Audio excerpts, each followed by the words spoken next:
saying that we have some export potential in mango and banana, but maybe because of fruit fly, the Docus dorsalis or something else, we are unable to export. A small country like El Salvador, okay, all these things, they are very high on export.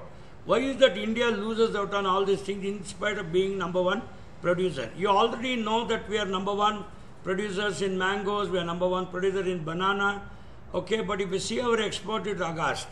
So second thing is, how are we rejuvenating our soil? Of course, even in the past of many of my lecture series, I did tell that how to have a regenerative agriculture, how to have a climate smart agriculture. So when all this rhetoric, it's not just rhetoric, these are actually the realities and the demand which is put on the present day agriculture. And how is that we are going to go with the shift? Are we going to do with the plant change? Or are you going to address the issue of global warming? Or are you going to address the issue of climate change and more climate smart agriculture? So all these issues, we'll try to cover it in the next half an hour. Thanks to agriinformation.com for giving me this opportunity. And then we quickly go ahead. These are all the personal details. Now, have a look at this. See, why is that we are emphasizing more on the natural farming? It's only to have an ecological intensification, integrating the livestock, okay, and then keeping our soils alive. And of course, many abhiyan and many campaigns were held. Even Sadhguru was also doing all this. It's not only him. So, but the issue is, today we are in the staggered, record production of 335 million tons in horticulture and around 320 million tons of agri, and this is the estimate of the last year. So, if you have to sustain this production, don't think all this production has come only by the inorganic fertilizers or just by the varietal thing, but it's a concomitant, integrated, augmented efforts of all the extension workers, the scientists put together and our farmers put together. So instead of making the agriculture more input sensitive, we are trying to make it more climate sensitive. We are going to have a better bioresource flow, and all the local institutions which are participating with the NGOs and so on and so forth. And also we are trying to cater to the market robust supply chains and demand. So what we wish to say is, agriculture is no longer paddy after paddy and wheat after wheat, where some state farmers will sit on a dharna and then they oppose all these things. See, why should the agriculture be so supportive, subsidized both on the input front and the output front? You take the input subsidies as well as the output subsidies, do monocropping, okay, degenerate your soils, and absolutely no value chain, no value addition and no export orientation, and you lose very heavily on that. So this sort of a protective agriculture is going to change, and that's going to be the future agriculture.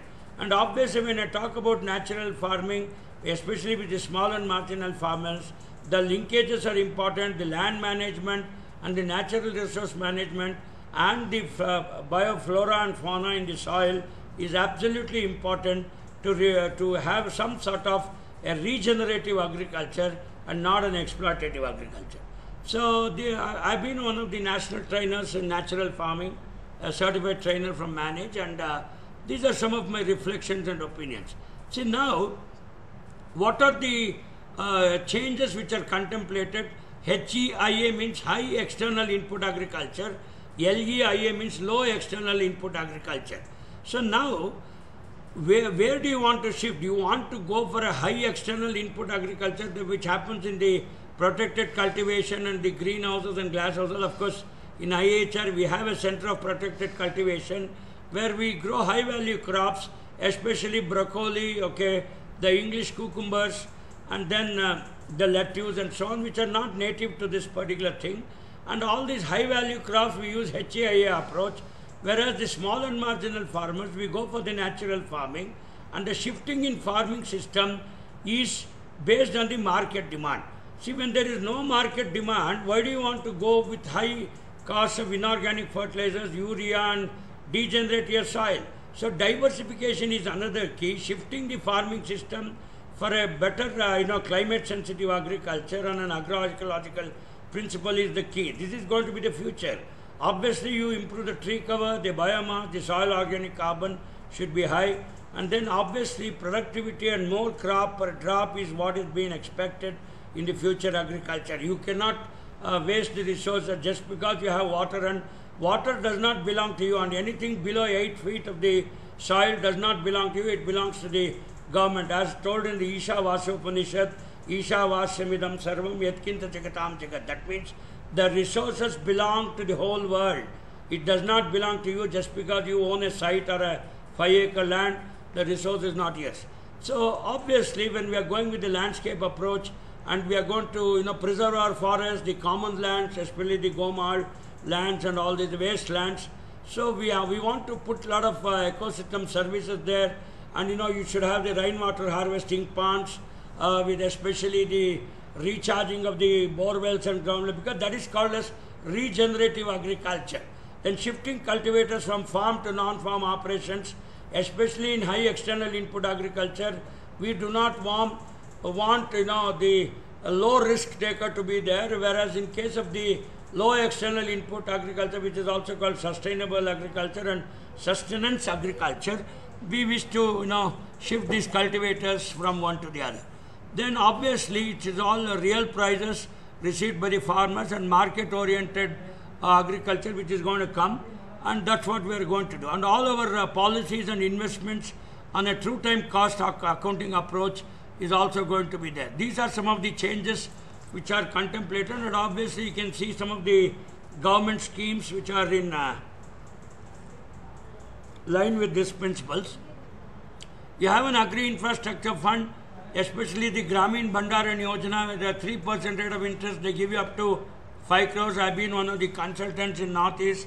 And then, you can put a lot of your warehouses and then improve your storage facilities, especially if you can make the storage happen for 1 year and above. Then the National Beekeeping Honey Mission is not only preparing and producing honey of medicinal value. Patanjali has come out, even Amul has come out with a lot of variations. So today honey is no longer just honey, but it has a therapeutic and the medicinal value. And also the national beekeeping helps you in the pollination, especially the cross-pollinated crops and so on. Then obviously you see how the farming changed from an individual farmer to a farmer-producer organization. Me and my colleagues, we extensively work on this, how to bring a group approach in farmer-producer organization, and then what are the CBBO, the cluster-based business organization. In fact, I was one of the winter school directors. We conducted one of the courses here. Then obviously the other issue has been forecasting the agriculture output using space and meteorology and land-based observation. We call it as FUSL. And then the national e-governance plan, which is coming very heavily with the M-Kisan, the farmers portal and development of mobile apps, especially Kisan Savida and others. In fact, we at IIHR have already developed a mobile app called as Arka Vyapar for the direct marketing and the linking the producers, the farmers and the buyers. So now we have got the MIDA, the Mission on Integrated Development and Horticulture. We have the National Horticulture Mission, Coconut Board. So everywhere we are seeing where is our comparative advantage. We are not doing agriculture as just some time pass and a hobby. It's a business. It has improved the productivity and the GDP of the country. We are now a double-digit guys. And we also have a National Food Security Mission. And out of the 320 and odd million metric tons, okay, we have at least around 80 million metric tons which are stored in the Food Corporation of India godowns and so on. We are also looking at oil seeds and oil palm, which are actually tree-borne oil seeds. That is the future. Earlier, there were very stray cases on the, on the edges of the villages and so on. But now, even the Union Territories, Kashmir and Ladakh, we focus on this upland rice and bringing green revolution to eastern India with the rice-based system. Hey, Mettek Matado. Okay, and then we have got the Krishi Sinchay Yojana, especially with the micro and drip irrigation. We have the rain-fed. So these are all going to change the landscape of the future agriculture. And especially when I talk about integrated nutrient man, the organic farming, don't think this organic farming is just a slogan. And definitely you get premium prices for this. And that has been covered under this Paramparagat Krishi Vikas Yojana, especially Dashparni, and then we have all those formulations covering it. Then obviously we have this organic value chain development for Northeast region. So all these issues, okay, then we also have an old age pensions giving security for the 60 plus years of the farmers, obviously the crop insurance, farming and all those things.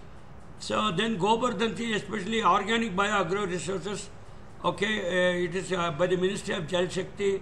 Okay, in the Swachh Bharat, you are also going to convert the biodegradable waste into compressed bags. Recently, I was in Mysore, I saw some silicone bags which is actually produced by maize flour. You'll get the shock of the things. I had it somewhere here. Yeah, here is the bag. Can you see the bag here on my thing? I'm just showing you. This is prepared using the maize flour. So you thought maize flour is only for you to eat, but they have prepared excellent biodegradable bags which degrade in about 60 days. So obviously the RKVY with 7% agriculture growth, and all these things are going to change. So before I go with my next slide for the presentation, 2-3 things are very obvious. You cannot grow rice after rice or wheat after wheat and stick to very safe agriculture. You will have to come out and you will have to do some commercial agriculture, grow high value crops, grow market oriented crops, grow the crops which are in demand. See, especially there is a lot of demand, especially for the western, that English vegetables, the English cucumber, the bell pepper and broccoli. They are very high value crops. And obviously when these are high valued crops, they require a temperate climate which is actually been envisaged in this protected cultivation. We control our relative humidity, temperature and so on. And actually there is another issue in horticulture, my friends would have told you, I told in the last class, that is called as tropicalization of temperate fruits. See, that means whatever is grown in the cold season, Leh, Ladakh, it may be kesar, it may be broccoli, whatever, they are trying to grow it even here. And then this, because the market is demanding that. Market does not demand only rice and wheat. How much of rice and wheat are you going to grow? So this is going to be a paradigm shift in the agriculture which are coming. And then look at the nutritive sensitive agriculture is another dimension where presently there is a training program conducted by Dr. Tiwari and Ramya. The session is on. I have a session tomorrow. You see, in the entire world, okay, India has maximum number of children below 5 years who have the stunted growth, which is kwashiorkor, malnutrition, and in Asia it is 84, it is number 1. So India contributes almost more than 50% for the malnourishment. See, we may be the highest population country after, okay, China was number 1, but now we became highest populated country. At the same time, absolutely less medical facilities, and then our nutritive sensitive agriculture is not yet so focused, and we have a lot of malnourished people. So this is another issue where agriculture will have to address it. See, you are not growing wheat and paddy for your fancy, or come on.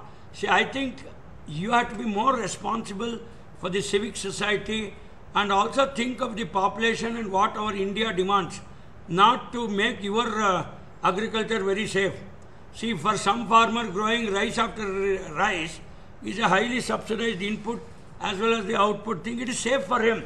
We are not here to safeguard only the farmers. We are here to safeguard the stakeholders and all the actors in the supply chain and the value chain and the consumers basically and the country as a whole. See, when we are investing so much money in agriculture, why should we pamper only a few farmers from a few states? That is the issue. Then obviously the climate smart agriculture, you can see some of the percentage change, everything is negative. See, tomorrow when the global warming change takes place, it is predicted at 2050 that, there will be negative growth percentage. That means the reduction in the yields are expected. Therefore, NICRA project, the National Initiative on Climate Resilient Agriculture in the ICR, we are trying to come out with climate smart technologies, and we are trying to shift from C3 to the C4 plants, and then making it more resilient for the climate. So that's how we have to do. See, India is minus 25. That means you will lose 25% of your yield. See, right now we have 220 million metric tons in agri and 235 million metric tons in horticulture. So if I reduce 25% out of that, so you will have to make up with either the technology or coming out with the climate smart agriculture. So obviously the climate smart agriculture, so we want to reduce the global warming and then have more better photosynthetic efficiency plant, especially C3 and C4, because the carbon pathways are somewhat different. So I think India should gear up to these sort of changes, and it's not only increase in productivity, adaptation and resilience is going to be the order of the day in the future agri to come, and obviously the carbon dating and the carbon credits, your emission reduction. See, many times even when you apply more organic manure in the soil, it causes emissions. Obviously, when more carbon dioxide and other carbon monoxide emissions are there, the ozone layer in the stratosphere is going to decrease, and then you'll have a lot of ultraviolet radiation which is directly going to come into the earth, and then that creates the global warming, and obviously a 2% increase in the global warming is been taking place, and you'll have to have climate smart varieties and all these things, and the livelihood also should be protected. So, just a minute, I have a phone call. Hello? Heading. Okay. ಇಲ್ಲೆಲ್ಲ ನೀವೇ ತಗೊಳ್ಳಿ, ನಾನು ಎಷ್ಟು ಅಂತೀನಷ್ಟೇ. You are the competent boy. You're a T7 here. Okay, so therefore, friends, the bioresource flow is actually, recycling the dung and then making it climate smart, especially using the drones and the other sensors. Okay, you have to take a forewarning decision in agriculture. You can no longer see. Today I was in one of the scientific advisory committee meeting in a Krishi Vigyan Kendra. So my boys were telling me there that the Rabi rains which are supposed to come in November has started coming in the month of October. So every time the rains have got advanced. See, actually in and around South India we have a bimodal rainfall, but the dates of rains have been changing. So this is directly because of the global warming and climate resilience, how to build such situation. So you will have to have a early sown crop and early maturing crop. So that is how you will have to change your agriculture part of it. And then obviously, when I talk about regenerative agriculture, the shift in the paradigm is protecting your soil, diversity, and partnering with nature, especially the microflora and fauna, whether it is a biological nitrogen fixation, or it is the earthworms, or it is a mycorrhiza. The plant root rhizosphere interaction is very important to study this and then put the agriculture technologies to that. So now there are 5 principles of regenerative agriculture, which is actually the future agriculture. We want to minimize the soil disruption, which is actually called zero tillage, and we always keep the soil covered, especially with mulch and plants. We also say the green manure, the sun hemp, the sesbania, grandiflora and all that. Then plant diverse crops, okay. Then we also have no synthetic chemicals. We are against this. And then planned grazing. See, especially on the grazing front, okay, you have a controlled grazing, you have a free grazing. Okay, FRG means free range grazing. My friend used to tell me that we have an institute in Jhansi, okay, Indian Grass and Fodder Research Institute. They have come out with the plant grazing methodologies. Okay, you allow the cattle to graze in a particular area, and then afterwards it has to shift. This is how we use all the regenerative agriculture. So maintaining the living roots and integrating the livestock. So all these issues are going to take place. So now, having talked so much about regenerative agriculture, which is going to be the future agriculture, so how are the technology parks going to come? What are the custom hiring centers? See, everybody cannot own a harvester. Come on, don't tell me that. And everybody requires a agri-business hub. See, today, the BPD, the Business Planning and Development, and of course we have one at IIHR, which is called the best start. Actually, 300 plus technologies at IIHR are actually commercialized by them. We give a license, write their DPR, detailed project report, and then we link them with the banks for finance, and then we upscale and all that. And at a very pilot scale, the ideation, incubation, acceleration, and diversification. So all those issues also is going to come up. So everything is going to be planned. You cannot say that my grandfather was growing paddy, therefore I grow paddy and I don't want to know the future of it. See, there is nothing like just culture in agriculture. So somebody told agriculture is agriculture. That means you have to agree with the technologies and the paradigm shifts which are coming, and then that is how the agriculture is going to take off. So obviously using non-fossil fuel is a win-win option. Today we have come out with the solar pumps, we have got the solar dryers, we have got all these methods even in agri, and no longer we depend on the diesel pump sets and so on. See, now 70% of the water for agriculture is actually coming from the soil and water-based technologies. So just because you have the green waste and the wet waste, which is created by the BBMP people, they come every day for sorting the waste, and actually you can provide both fertilizer and recycled water, and not actually soil and degenerate all over lakes. See, there is a lake near my house. It's called Kere Gudalli Lake. Okay, it is very near Chikbanur. It very stinks. So that means these fellows have been putting the latrines directly connected to the lake, and they have almost killed the lake.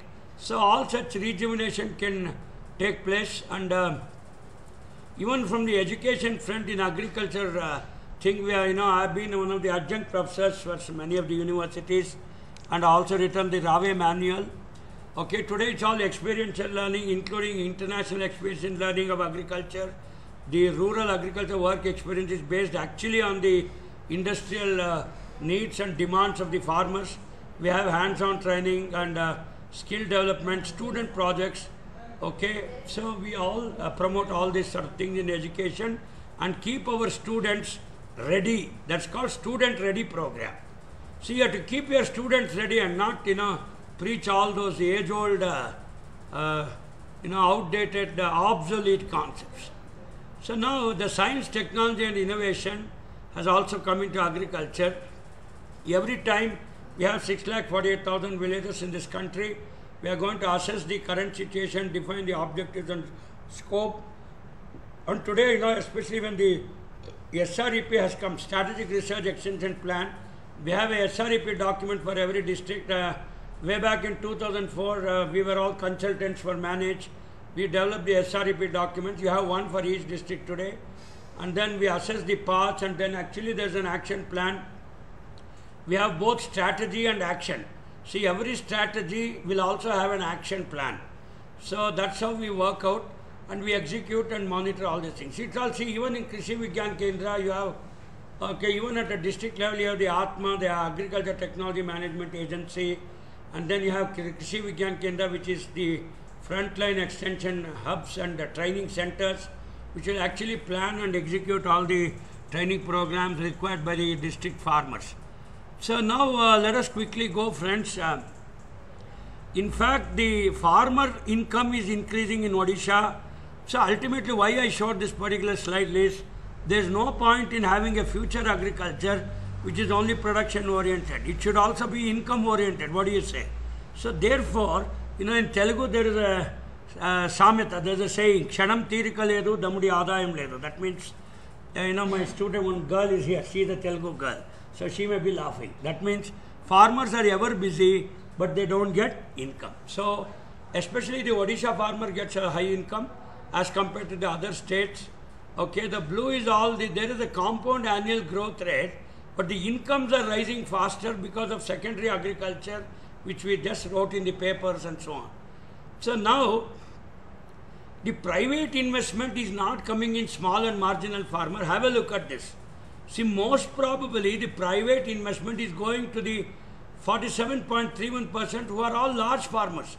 See, people don't want to invest on small and marginal farmers because it is a people-oriented agriculture, and it's highly risk-oriented, and they demand many things.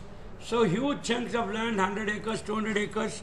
So the government money is going to the small and marginal farmers, whilst the private investment is going only to the big farmer. So obviously, I think Rajini ma'am, I have under 5 minutes to go. There are so many other issues I want to talk. So I'm just going to quickly conclude with some of my points. So there is a lot of demand for high value commodities, especially fruits, vegetables, egg, milk and so on. And that will grow much faster, and not your paddy and wheat.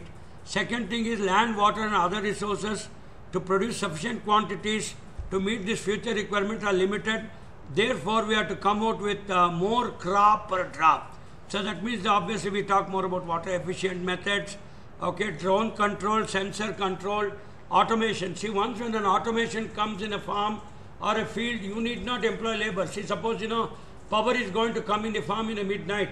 Are you going to get up, go and switch on your pump sets? See, today it's all IoT controlled, Alexa controlled automation. The moment a message comes on your mobile, the pump sets in the village and the farmer switch down automatically. I have such automation at home, which works purely on the sound and the light sensor. Okay, we have all that. So that will reduce the drudgery of the farmer. Obviously, marketable surplus in non-perishable crops is now about 80 to 90%. Okay, so we can say that Indian agriculture has become a more commercialized, mechanized, diversified and globalized agriculture. No longer only kitchen garden. See, today we talk of rooftop gardening, we talk about urban roof water harvesting, and then we also talk about rainwater harvesting in the flats, and obviously rainwater harvesting farm parts, the water use association in the villages and so on. So people will almost be sharing all these natural resources, and that's how the community participation, the PRA, the participatory rural appraisal are going to come. So the yield levels have almost become trebled, but the only incomes have not doubled. So just now I told you the yields are high, but the incomes are not high. So the future agriculture is going to be high income, high yield, sustainable agriculture. Okay, the animal and human power are almost become obsolete, and there is more mechanization for every term. Some of my students yesterday were there in mechatronics. They have been trying to develop a robot for sensing the plant diseases and then the maturity indices in horticulture, crops and all that. So obviously the share of food grain is reducing because today people eat more of proteins, egg, milk and other things and high value crops. Nobody eats only rice after rice. Okay, only poor people eat rice after rice. So obviously increasing the efficiency of water and other resources, agriculture is going to shift like this. And the other issue is crop zoning. See, that means we already have WODOP, one district, one product. So wherever you have commercial advantage, okay, you should comparative advantage, you are going to grow those crops and not go on experimenting. And because, there is a saying in Telugu, Ma tatulu netulu tagaru, Ma mutulu vasana chudandi. That means my grandfather was putting rice, so I also put rice, I also put wheat. So those days are gone, those paradigms and the rhetoric has already changed. So we already talk about direct marketing, and we also want to make agriculture climate resilient. So I think I'll stop at this and then open the entire talk for discussion. I have other slides I'll be sharing with Rajni, and then she will hand it out to you. So good luck. I stop sharing. We take questions now. Thank you, sir, for a very detailed presentation. Now I'll quickly take up some questions. Okay. So the first question is, how do you envision the role of technology in shaping the future of agriculture? Yeah, see, especially when you talk about technology, the drone has been invented even before agriculture. Okay, that means they did not invent drone because agriculture was in place. They invented it. So similarly, the mobile phone has not been invented only for agriculture. It has been invented. So when the technologies are there, it is left to us how to leverage this drone and mobiles. For example, in case of mobiles, when we come with the mobile apps, we say ICT in agriculture, developing Kisan Suvidha, Arka Vyapar apps. Similarly, when I come to the drone, IIHR is having a project. They are trying to use a low volume, high concentration spray because the drone cannot take more than 500 ml. So with 250 ml of the pesticide, it can have a target precision spray. So that is how technologies are also leveraging, and especially if you come to IIHR, I can show you our Center of Protected Cultivation, where we control almost all the variables through IoT. The relative humidity, the temperature, the fan, the cooling. So actually, virtually speaking, you can grow a cold season crop or a Rabi crop in Kharif or in the rainy season. Similarly, a rainy season crop in Rabi and summer and so on. So the seasonality has been broken with technology. And only when the market demands, okay, we are able to schedule our irrigation, schedule our production system using the technology. So this is only to make the profits more. And simply, there is no point in doing agriculture because it was my culture and my grandfather did it. So this is the role of technology, ma'am. Okay. What are some key advancements in agricultural technology that you believe will have the greatest impact? Yeah, the greatest impact is especially, I told you, coming through the C3 and the C4 plant. It actually a pathway mechanism. See, for example, C4 plant means, for example, paddy, sugarcane. See, these are all monocotyledons. I think you saw the leaf structure as compared to the dicotyledonous leaves. So these plants, especially paddy, sugarcane, they are more efficient in photosynthesis, and especially it can harness more sunlight and carbon dioxide and produce glucose. So that C4 technology is the one particular in agriculture technology. Second one is the protected cultivation part. Third is using the drones and other things. And then the fourth is, okay, conglomerating and aggregating the farmer producer organizations and the cluster based business organizations to leverage for the market demand and produce only what the market demands and produce where I have profits, and definitely not put my precious time and resources where I don't have profit. We do not want the farmer to do this. Okay. Next question is, how can precision agriculture techniques contribute to sustainable farming practices? Well, see, precision agriculture at a farmer's level, see, now precision agriculture requires a lot of knowledge. It requires a lot of high intensification and the linking with the market. Unless you do these three things, okay, a farmer will not be able to do precision agriculture, because, see, especially when I talk about nano urea spraying on the aerial spray, and then the entire urea is picked up through the hydrothodes and the vacuoles which are available in the plant cell. So now, even for example, if I want to use a drone spray in precision farming, especially in cotton and other things, the first two leaves in the bottom side has to be sprayed and not the meristematic leaves which are coming on the top. So now, I don't know whether the drone can really fly down and then have that sort of precision agriculture. You know, in precision agriculture, we also talk about injecting some of the fertilizers and then specific spray. That's why, you know, many of my students, when they are working on this robotics to identify the pest and then give the schedule based on the pest intensity, we call it as LD50 values and all that. So now the diagnosis is going to be more specific in precision farming. Okay, the identification part and the assessment part. For all these things, we are going to use robotics, the mechatronics and other integrated branches, and then trying to increase the profit per rupee of the investment. That's how we are trying to do it. Okay. How can vertical farming and urban agriculture address the challenges of limited land availability? See, now, vertical farming is more an urban concept and a fancy concept. Of course, we have one Dr. Sumangala who works on vertical farming here. So it is a multi-tier farming. Even in our center of protected cultivation, we have actually put different rows and then we put it at such an angle of that particular frames to harness more of sunlight. It is developed, but that will not work for the, yeah, Dr. Kalaivanan is here there who works on the cocoa beet. Please come here. Yeah, see, I'm doing, they're asking how, see, he is Dr. Kalaivanan, come. He is Dr. Kalaivanan, you just show your face. Yes. He is Dr. Kalaivanan who works on the cocoa beet soilless cultivation. All these techniques this boy has produced, and one of my very promising students. This is agriinformation.com. So they were talking about especially vertical farming and all that. I said to do all that, the crops should have very high value. If it is a low value crop, then Kalaivanan will not come. So I think I have driven home the point. Unless there is a very high value of the crop, especially broccoli and then, you know, English cucumber, capsicum, you should not put these high value technologies, not for a very ordinary technologies. I showed you Dr. Kalaivanan, my student, who works on the soilless cultivation. Okay. Next question is, what are the potential benefits and challenges associated with adopting genetically modified crops? See, now, anyway, it's only my feeling that kindly to see gnetically modified crops.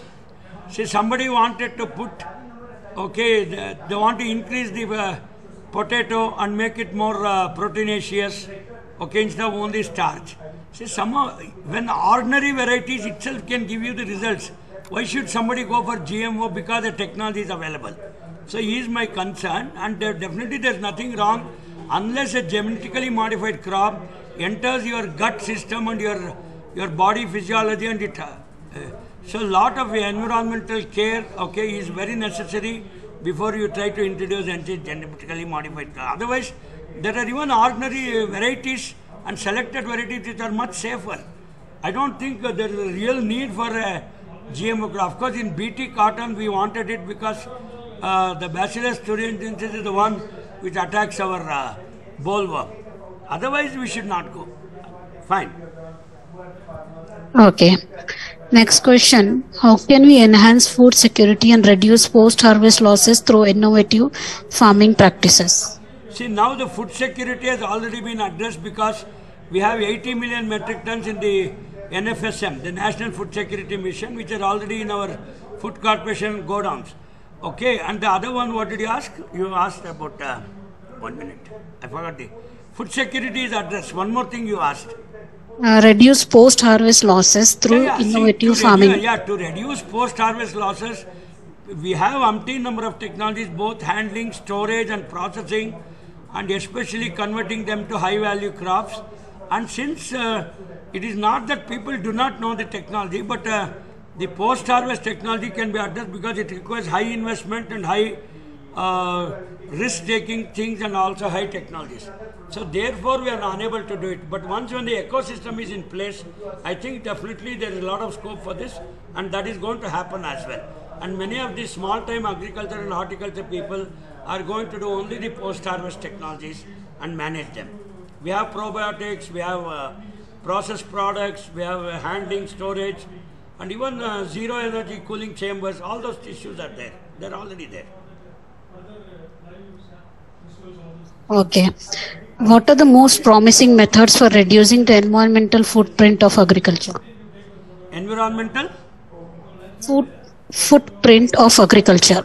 Yeah, see, environmental footprint is, first is you should reduce the emissions, okay, the greenhouse gases, okay, and then shifting to climate smart agriculture. We do not want technologies to be input intensive and input responsive. We want them to be climate responsive. That is exactly what is happening in the NICRA project, the National Initiative for the Climate Resilient Agriculture. That's already going on.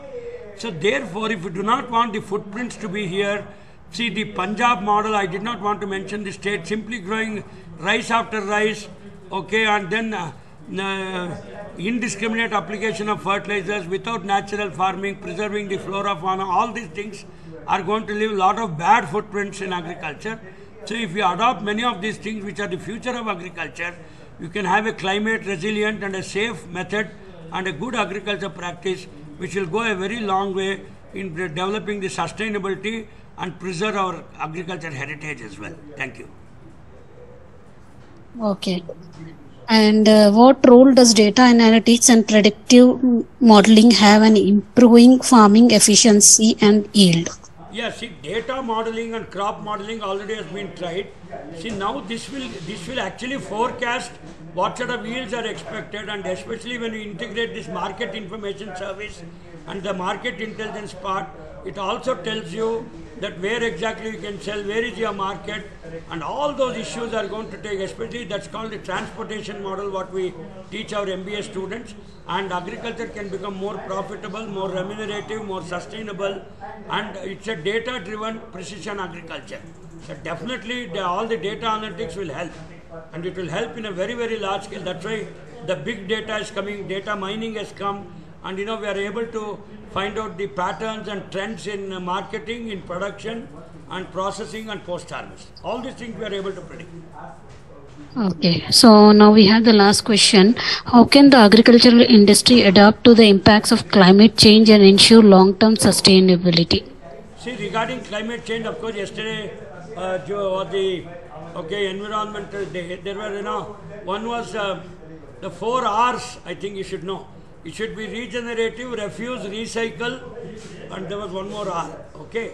So unless you recycle the thing, to do a recycling and regenerative agriculture, you should have natural farming practices, you should have more organic carbon compound content in the soil, okay, to refuse, avoiding the plastics and which pollutes.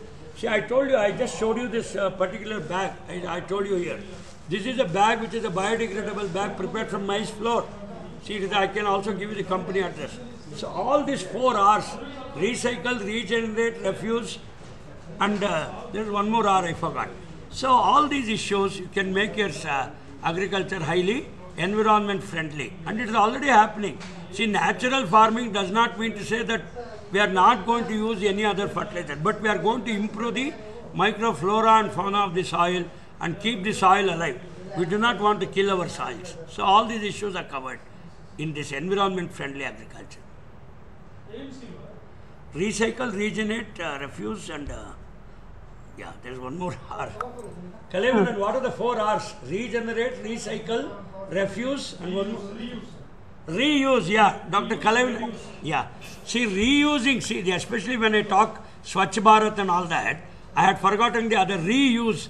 See, can we reuse and recycle all our BBMP waste, both the wet waste and the dry waste and all that, convert into useful fertilizers? Okay, especially, you know, when they talk about this fermentation, both aerobic and anaerobic fermentation, you can convert into high value fertilizer. Reusing, recycling, regenerating. Say how to regenerate your borewells, your recharge your borewells, rainwater harvesting techniques. Okay, you have soak pits and at the drainage point. So all these issues can create more things. Otherwise, indiscriminate agriculture, not just putting fertilizer, but you know, very carelessly and unjudiciously we are doing it. So that has to be avoided. Okay. Okay, sir. I don't see any more questions from our participants. So now we have come to end of question round.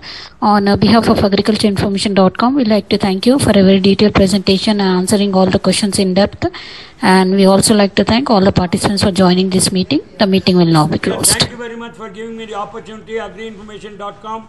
Hope to see you again. I shut down the meeting. Thank you, sir. Sure, sir. Thank you, sir. Thank you. I took lesson.